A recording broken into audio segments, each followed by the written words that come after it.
You're listening to 2024 in Review, a look back at some of the most compelling conversations and stories of the year, from True Crime Today and the Hidden Killers podcast. You're listening to the Hidden Killers podcast with Tony Brueski, featuring former federal prosecutor and president of West Coast Trial Lawyers, Nima Rahmani. What did Diddy do? Why did he do it? How did he do it? Did he do anything? There's a lot of questions out there right now after federal authorities raided both of his homes. Joining me to discuss this crazy world that we live in and characters falling from grace. We see it all the time. Nima Rahmani, former federal prosecutor.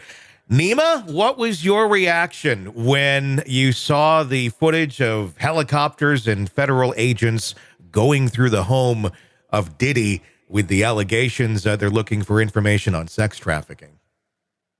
Well, Tony, this one hits close to home, literally, because I live about a mile or two away from Diddy's house. So you probably saw the helicopters. I saw the helicopters, not just on TV. I saw the very heavy law enforcement presence.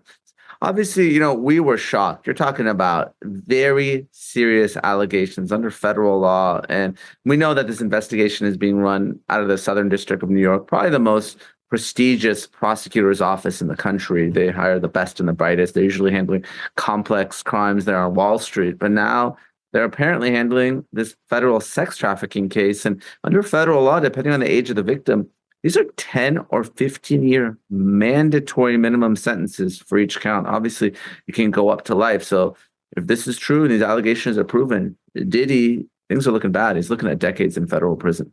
I mean, it's something where there's been allegations over the years here and there. He seemed to have settled most of these allegations. So we don't know the details of many of those settlements, but they kind of just kept coming and they kind of kept coming. And it started to kind of look like R. Kelly, and it kind of started to have little tones of Epstein going on. But again, we didn't know anything. And as of right now, he's not charged with anything. But they certainly won't be raiding someone's house just on a hot tip. This is something where I'm sure they've been working on this for quite a while. Can you give us some insight, as being a former federal prosecutor, what likely has been going on behind the scenes and for how long leading up to these events? Well, Tony, there are a lot of civil lawsuits, and he did settle a big one, but I think Diddy and his lawyers made a huge strategic error. Cassie Ventura, his longtime ex-girlfriend of approximately 11 years, they were in negotiations regarding a civil claim. New York had opened up the statute of limitations for these sex abuse claims, so they were up against the clock. And reportedly, Cassie wanted 20 or 30 million. Diddy only wanted to pay her 10. Again, if you believe the reports out there. So Cassie filed a lawsuit. Diddy settled it the following day, but we know that civil lawsuits are public, and those allegations were damning. We're talking about rape. We're talking about forced drug use, sex with male prostitutes, sex with underage women, girls, actually. I shouldn't even use the word woman when you're talking about underage children. So that lawsuit, I think, was the sort of motivation for other people to come forward. And, we saw this sort of Me Too effect where 3 or 4 lawsuits followed. Now, if you're the feds, obviously, you don't want to get involved in a civil dispute. But when there's allegations of sex acts involving underage children, that's something federal agents are going to investigate. So if you kind of go behind the scenes, I wouldn't be surprised if multiple people had met with prosecutors and federal agents. I wouldn't be surprised if they testified before the grand jury.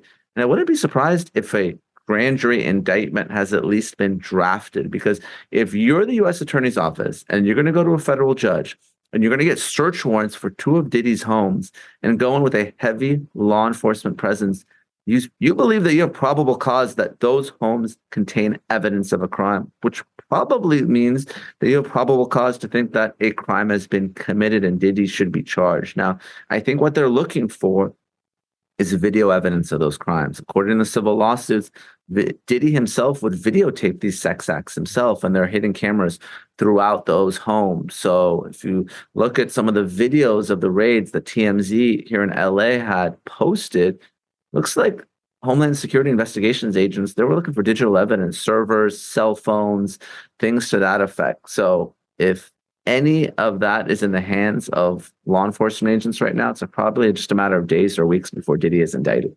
I think that's one of the questions a lot of people have is why wasn't he arrested right away?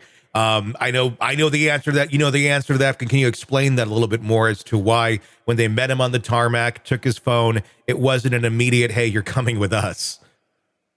So there's two different types of warrants. There's a search warrant and there's an arrest warrant. Yep. So search warrant, obviously you believe the home or the place to be searched may have evidence of a crime. And, arrest warrant is appropriate if there's probable cause to believe a crime has been committed and the person, Diddy, committed the crime. So, though they are related, they are slightly different under the law. I think agents are going through what they've seized, but I think Diddy will be arrested. I think we're very close to the end of the investigation, not the beginning. I think it's just a matter of time before an indictment is unsealed, Diddy is arrested, and I think this is the type of case that's likely going to go to trial.